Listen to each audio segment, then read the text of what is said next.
In topic 6, we're going to get into the history of the development of the Catholic Church, a Catholic Church that is more recognizable to Catholics today in the 20th and 21st centuries.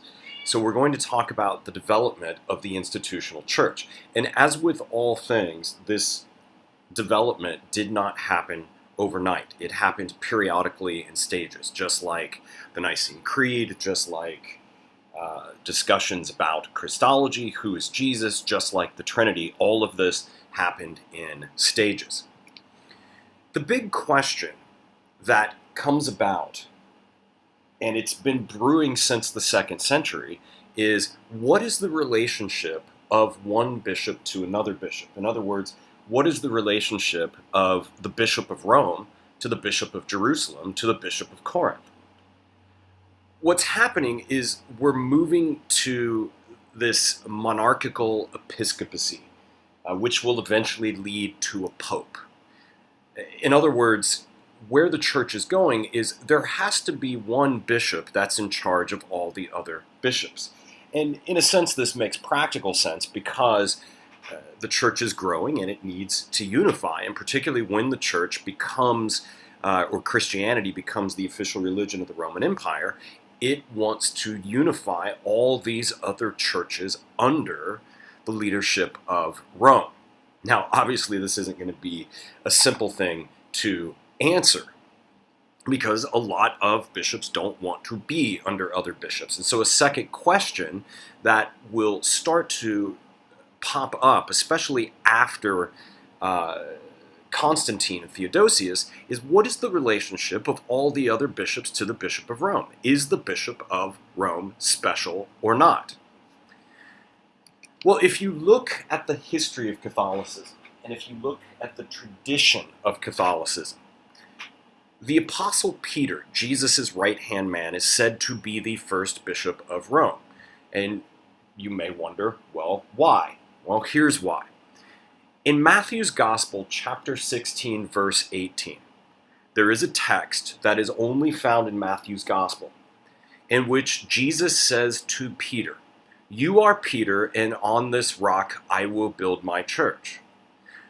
Now, in Catholic tradition, that has always been understood as this is Jesus passing on the keys of his kingdom to Peter. And this has been understood as Jesus making Peter the first pope. There's actually in Greek, you can't see it here in English, but there's a play on words here. Peter in Greek is Petros. The word for rock is Petra. And in the early church, and even in Catholicism today, the thought is the rock that Jesus is talking about is the church, or in Roman Catholic tradition, the Roman Catholic Church. Now, Protestants don't interpret the text this way. Protestants think that any follower of Jesus is the rock upon which Jesus' church can be built. But Catholicism has said, look, here's Jesus singling out Peter as being in charge of everyone else. Therefore, it's okay to have one person, a bishop in Rome, a pope in charge of everyone else. Well, the papacy, as I said, doesn't just show up one day. It emerges. And so we have an emerging papacy that has been growing from the death of Jesus around the year 30 or 33 up to the year 366. And involved in this, you're going to have Constantine, you're going to have Theodosius, and all sorts of other things going on. And not everyone was on the same page, even very important early leaders in the church in the 2nd century and in the 3rd century. There was always a lot of respect for Peter and for Rome. And the reason for this is early church tradition says that Peter was martyred in Rome. So was Paul. So this makes Rome special because Peter was killed there, and so was Paul. But for a long time, people like Origen, a very famous biblical critic, and Tertullian, both said that we can respect Peter and we can respect Rome, but we don't have to defer to Rome's authority. So Origen, in whose years are basically 185 to 253, said the rock in Matthew 16 isn't Peter, it's every imitator of Jesus. All that means is that if you're like Peter and you're following Jesus, then you're part of that rock. Tertullian said there is, in fact, something special about Peter. He disagreed, in other words, with Origen. And this disagreement is going to continue on in the 3rd century, in the 4th century. In fact, Tertullian looked at this same exact passage and said, what we have here is apostolic succession. What we have here is Jesus passing on his authority to someone else. Apostolic succession is still around today in the Roman Catholic Church. In fact, this is what's going on when a bishop ordains someone to be a deacon or to be a priest, and then other bishops will ordain a priest to be a bishop. Is they're passing on this lineage that Roman Catholics believe has been unbroken, going all the way back to when Jesus passed on his authority to Peter. But again, as I said, you can go look at the 2nd and 3rd centuries to see Origen on one side of this debate and Tertullian on a completely different side of this debate. Well, as I pointed out, the city of Rome is definitely linked to Peter. In fact, I'll show you an image here in a moment of Peter's grave, which is in Vatican City today. It's Constantine who really creates this link, because he's the one who first builds a shrine over Peter's grave. And as I said, Peter's grave is on Vatican Hill. In fact, here's an image of it. It's very ornate. It seems odd for a fisherman from Galilee to end up with a grave like this. It seems odd in a sense for a follower, Peter, who was a follower of Jesus saying, blessed are the poor and things like that, to end up with a grave like this. But when Constantine puts a shrine over Peter's grave, this ultimately links Peter to Rome, and it says that there is something special about Rome. Successors of Peter also started to do things like evoke Peter's name in order to show that they had authority. So other bishops of Rome, centuries after Peter, like Calixtus I, started to evoke the authority of Peter when he, as the Bishop of Rome, would make pronouncements. In other words, he would say, I can do this as the Bishop of Rome because I am invoking the authority of Peter. Stephen I uses the term cathedra Petri, which means I am speaking from the chair of Peter. Damasus I, a bishop in Rome, calls all of his fellow bishops sons, meaning that he is the father of all the other bishops. So this is a very, very slow process, and what just inevitably happens is the bishops of Rome start to think, well, Peter's grave is here, we sit on the throne of Peter, and so we can just very slowly start saying we have a kind of authority that other bishops, whether they're in Corinth, whether they're in Thessaloniki, whether they're in Antioch, Alexandria, places like that, they don't have. Well, what eventually happened is the bishops in Rome started to talk about themselves as we are the first among equals.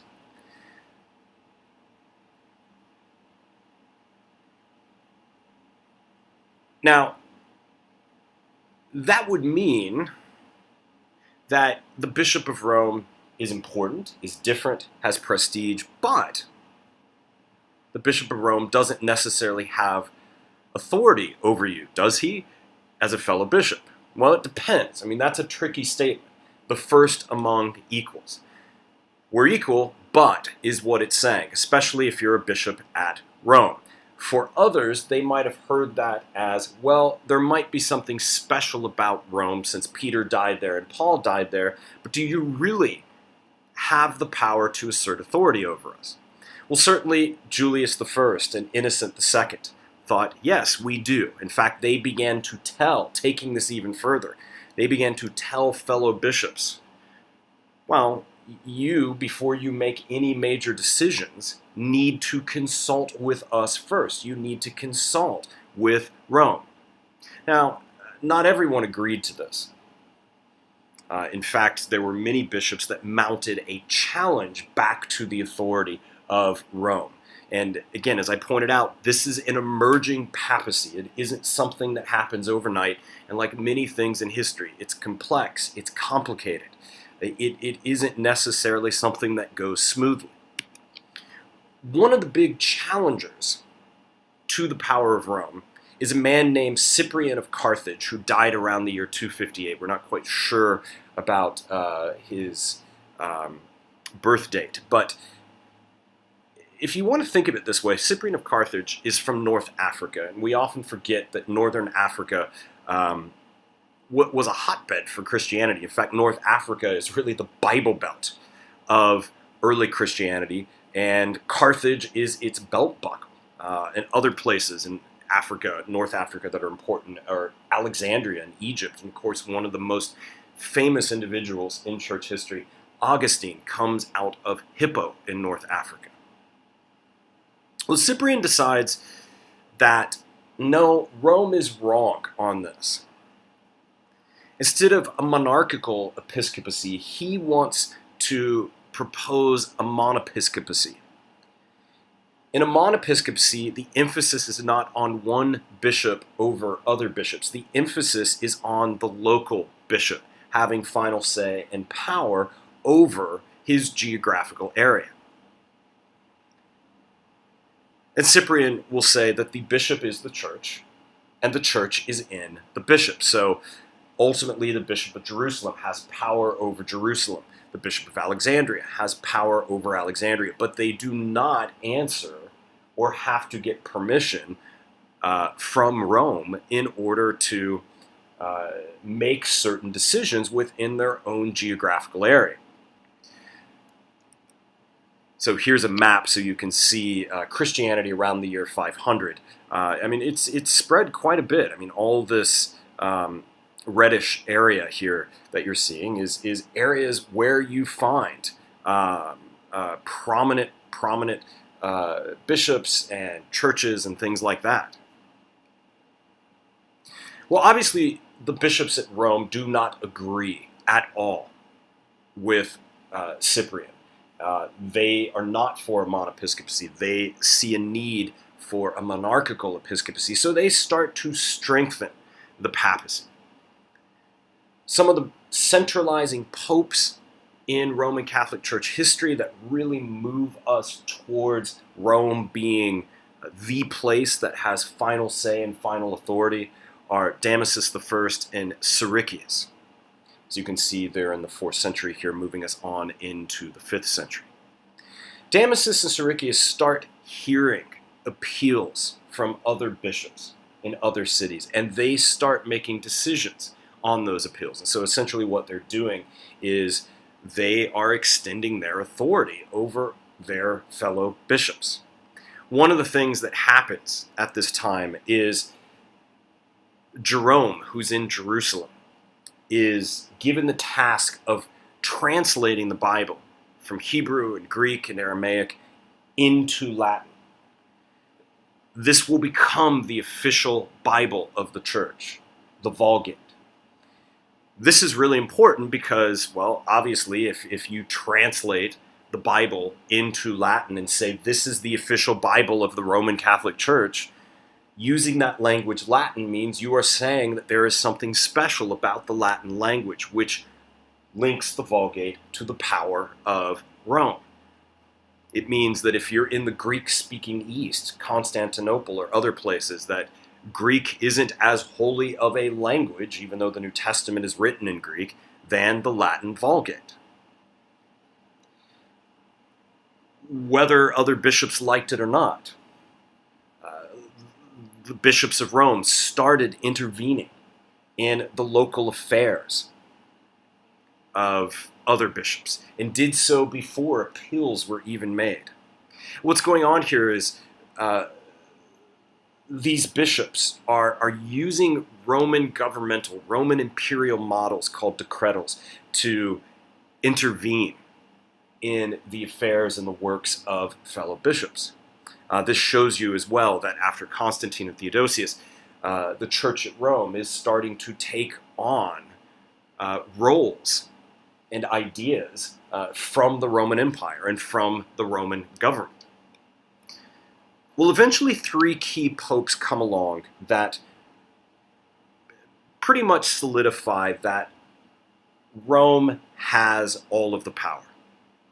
The first one is an individual named Leo I, whose key years are 440 to 461. He uses the title Pontifex Maximus, which is a Latin title that was also used by the Emperor of Rome.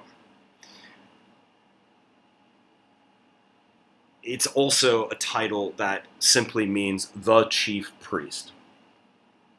This is a title that all popes use even down to this day, including Pope Francis. The official title of the pope is the Pontifex Maximus. And again, this is being taken over from the Roman imperial system. Well, when you start using a title like this that was once used for the Emperor of Rome, you're pretty much communicating to the rest of the church that you're in charge of everything. You're also kind of communicating that the church is turning into a kind of imperial system. And if you say you are the chief priest, the ultimate priest, you again are making a comment about your authority over everyone else.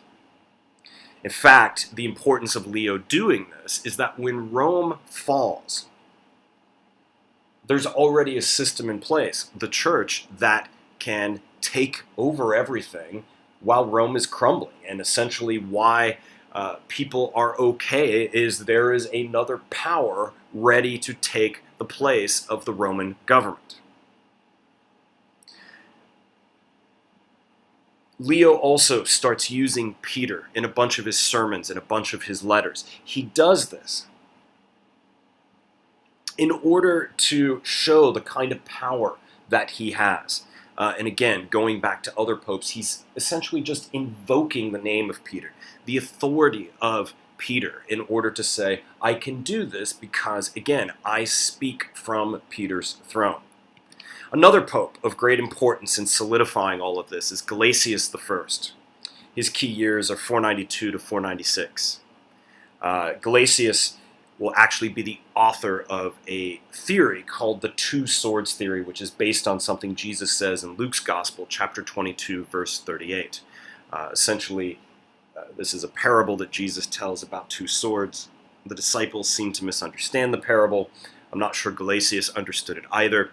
But essentially what Gelasius says is there is a political sword and there is a religious sword. And perhaps at one point, the political sword belonged to the Roman emperor and the religious sword belonged to the Bishop of Rome. But Gelasius says now both the political and religious swords belong to the Pope, the Bishop of Rome. This is an astounding statement because here Gelasius is saying not only does he have power over other bishops, but ultimately he also has power over the Roman Empire. In fact, in a letter to the Emperor Anastasius in 494, Gelasius I asks the question, who's really in charge of the church? And his response is very, very simple.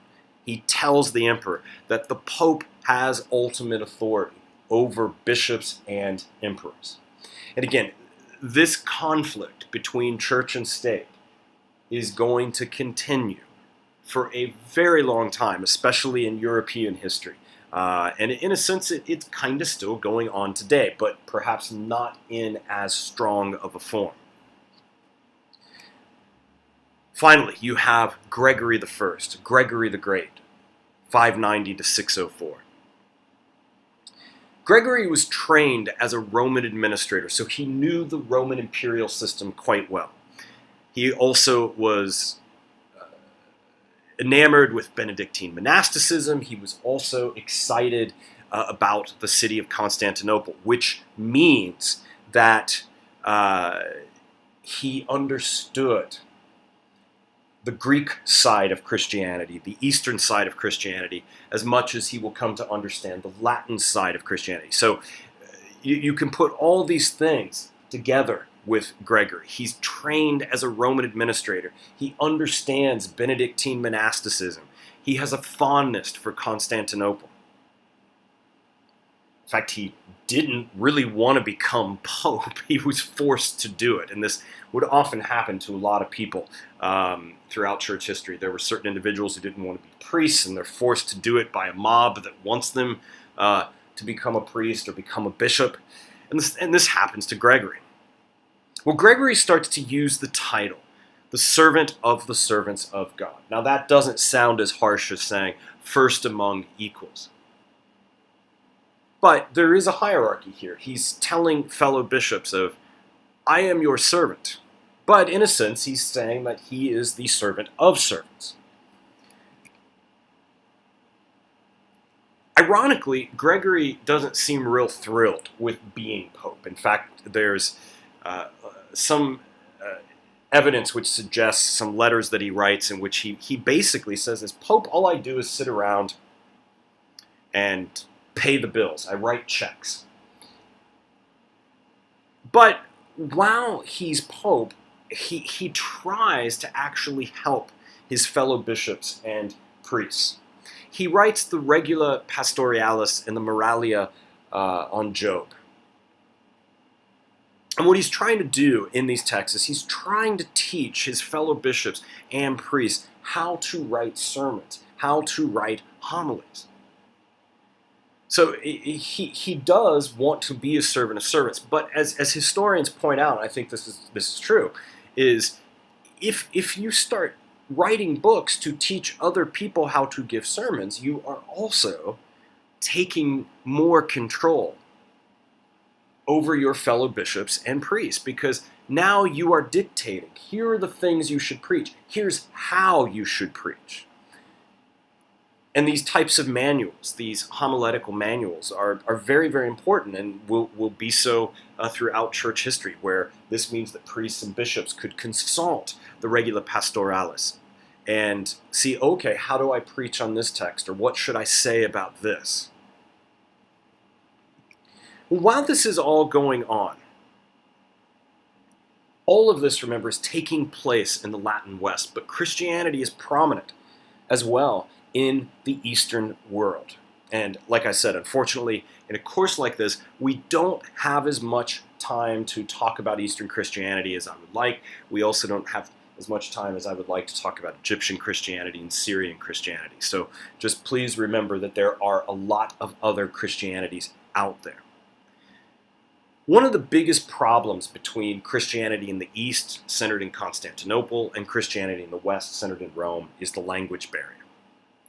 The West is based on Latin. The East is based on Greek.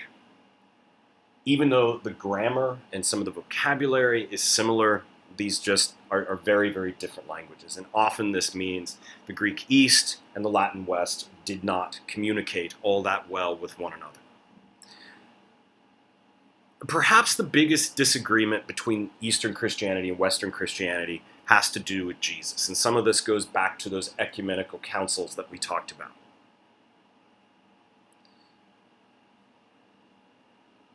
There's a term that you find in the Nicene Creed, filioque, which says that the Holy Spirit proceeds from the Father and the Son.